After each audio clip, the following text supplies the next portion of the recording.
Lego'dan pizzaya kadar bu liste neredeyse her şeyin uzaya gidebileceğini kanıtlıyor. Uzay keşifleri durdurak bilmiyor. Dünyanın sınırların ötesine fırlatılmayı bekleyen sürekli bir uydu, astronot ve uzay aracı akışı var. Keşiflerin başladığı 1960'lı yıllardan bu yana bazı ilginç ve eğlenceli nesneler uzaya gitmenin bir yolunu buldu. İster meşru bir nedenle, isterse sadece iyi huylu bir eğlence için fırlatılmış olsunlar, uzaya gönderilen bazı garip eşyalar oldu. El Ebaid Spice yıllar öncesine bir göz atıyor ve bu sıra dışı kozmik ziyaretçilerden bazılarını hatırlıyor. Ticari uzay uçuşlarının geliştirilmesiyle birlikte kim bilir bundan sonra uzaya ne gibi tuhaf şeyler gönderilecek diyor. Dünyanın diğer canlıları. Ne yazık ki uzay araştırmalarının ilk evrelerinde kısmen canlılar üzerinde etkilerini görmek amacıyla uzay uçuşlarını test edilmesi için birçok hayvan kullanıldı. Yakın zamanda uzay araştırmalarının geliştirilmesinde bu tür hayvanlar zarar görmedi. Ancak bu harika hayvanlar şu anda bulunduğumuz yere gelmemize yardımcı oldu. Mikro yerçekim vücut üzerindeki etkisini anlamak için uzaya gönderilen farklı hayvanlar arasında öne çıkan birkaç isim var. İlk akla gelen 1957'de Sputnik 2'nin fırlatılmasıyla dünya yörüngesine çıkan ilk hayvan olan Rusya'nın Moskova sokaklarından toplanan Sovyet uzay köpeği Laika. Ne yazık ki Laika uzay uçuşundan sağ çıkamadı. Alan Shepard'ın uçuşundan 3 ay önce 1961 yılında Amerika Birleşik Devletleri tarafından uzaya fırlatılan bir şempanze olan Ham, bir başka tanınmış hayvan astronot. Ham ayrıca uzay uçuşu sırasındaki görevleri yerine getirmek üzere eğitilmişti. Uçuşu yalnızca 16 dakika 39 saniye sürdü ve basit görevleri yerine getirirken hayati belirtileri izlendi. Ham dünyaya döndüğünde yalnızca burnu morarmıştı. İnsan keşiflerinin önünü açan daha pek çok hayvan var ve onların çabalarını unutmamak hayati önem taşıyor. Müzik aletleri.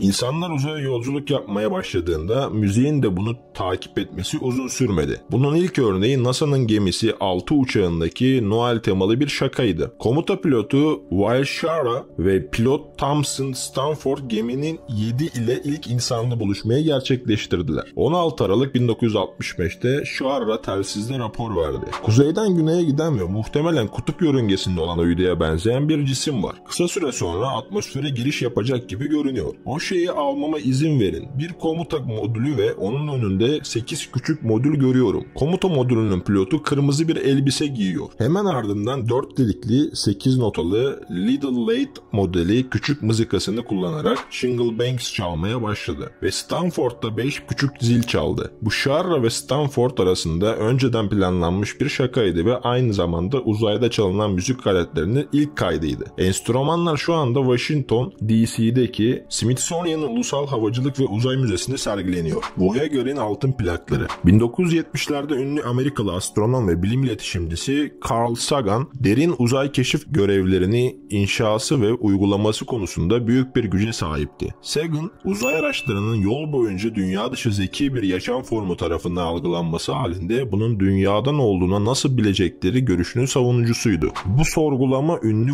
Voyager altın plaklarının ortaya çıkmasına neden oldu. NASA'nın Voyager 1 ve 2 uzay araçları 1977 yılında sadece 16 gün arayla fırlatıldı ve Güneş sistemimizin olağanüstü görüntülerini göndererek bize daha önce hiç görmediğimiz şeyleri gösterdiler. Uzaylılar da Voyager uzay araçlarından biriyle karşılaşırlarsa aynı durumu yaşayabilirlerdi. Bu nedenle Sagan ve komitesi alüminyum bir kılıf içinde nasıl çalınacağına dair talimatlar içeren altın bir plak hazırladılar. Uzaylılar tarafından bulunması umuduyla hazırlanan plakların her ikisinde de 115 analog görüntü, 55 dilde selamlama, dünyanın sesleri ve çağlar boyunca dünyanın dört bir yanından 90 dakikalık bir müzik seçkisi yer alıyor. Uzay mezarları. Uzay boşlukta süzülen herkesi öldürebilir. Ama kim birinin öldüğünde oraya gönderilmek isteyeceğini düşünebilir ki? Yıllar içinde birkaç kişinin küllerinin uzaya gönderilmesi söz konusu oldu. Bu tuhaf görünebilir ancak gökyüzüne ve uzaya güçlü bir yakınlığı olan bazı insanların son arzusu bu oldu. İlki 1992 yılında uzay yolunun yaratıcısı Rondenberg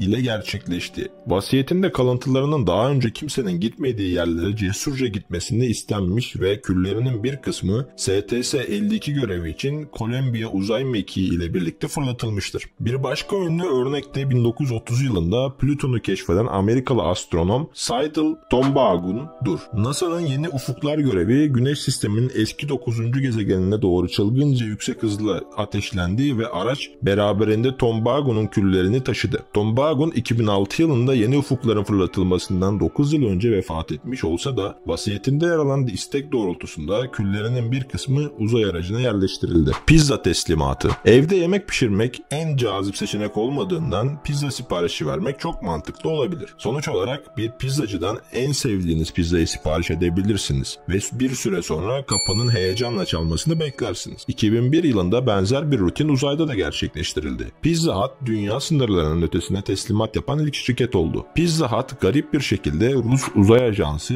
Roscosmos ile 1 milyon dolar değerinde olduğu bildirilen ve bir anlaşma yaparak uluslararası uzay istasyonuna pizza gönderilmesini sağladı. Şanslı alıcı Rus kozmonot Yuri Yuzekov oldu ve kameraya baş parmağını kaldırarak poz verirken pizzanın tadını çıkardı. Bu pizza alışılmadık bu teslimat için biraz değiştirildi. Pepperoni 60 günlük test sürecine dayanamadığı için pepperoni yerine salam kullanıldı ve mikro yer çekiminde tükenen tat tomurcuklarını harekete geçirmek için ekstra tuz ve baharatlar eklendi. Luke Skywalker'ın ışın kılıcı. Yıldız Savaşları nesiller boyu bilim kurgu hayranlarına ilham kaynağı oldu ve günümüzde halen popülerliğini koruyor. Kahramanların ışık hızında seyahat ettiği ve sonsuz dünyaları ziyaret ettiği bu uzay macerası serisi birçok kişiyi astronomi ve uzay araştırmaları konusunda ilham kaynağı oldu. 2007 yılında Uluslararası Uzay İstasyonu'nun bir dizi uzay mekiği göreviyle inşa edilirken 1983 yapımı bölüm 6 Jed'in Dönüşü filminde Mark Hamill tarafından kullanılan ışın kılıcı uzaya uçuruldu ve geri getirildi. Bu George Lucas'ın inanılmaz serisinin 30. yıl dönümünü kutlamak için yapılırken 7 astronottan oluşan bir ekip de Note 2 olarak da bilinen Harmor modelini teslim etmek ve monte etmek için uzaya gönderildi. Fırlatmadan önce Kaliforniya'daki Oakland Uluslararası Havalimanı'nda resmi bir tören düzenlendi ve Şekbak ışık kılıcı NASA yetkililerine teslim edildi. Kılıç daha sonra Houston, Texas'a gönderildi ve burada Stormtrooper'lar tarafından yol boyunca eşlik edilmek üzere karşılandı. Lego figürleri. Lego'yu uzaya göndermek bir halkla ilişkiler göstergesinden çok çocukların uzay araştırmalarına, özellikle de insanlığın güneş sistemindeki en büyük gezegen olan Jüpiter'in anlamasına yardımcı olacak uzay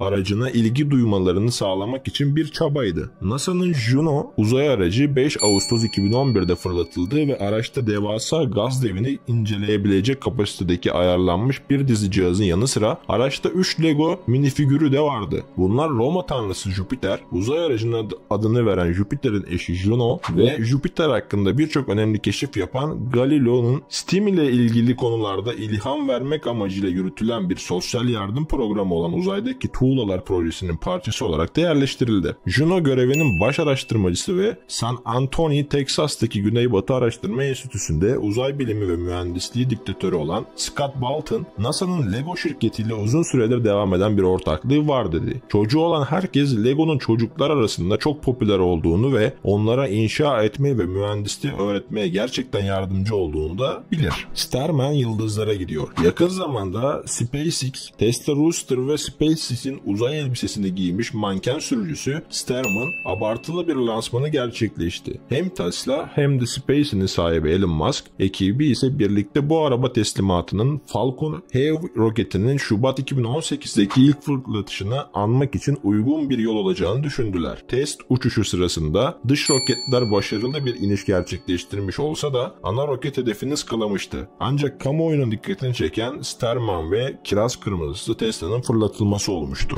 6. videomuzun da sonuna geldik. Bu videomuzun içerisinde de uzaya gönderilen tuhaf aletlerle, arabalarla, legolarla ve pizzalarla ilgili size küçük böyle bilgiler sundum. Arkadaş ortamlarınızda işte bak uzaya bu gönderildi diye sohbet edebileceğiniz, sizin genel kültürünüzü yükseltebilecek şeyler sunmaya çalıştım. Umarım videoyu beğenmişsinizdir. Kanalımıza abone olup videomuzu da beğenirseniz bizi çok mutlu etmiş olursunuz dostlar. Bir dahaki video gelene kadar kendinize çok iyi bakın. Görüşmek üzere Eğitim Masası ailesi.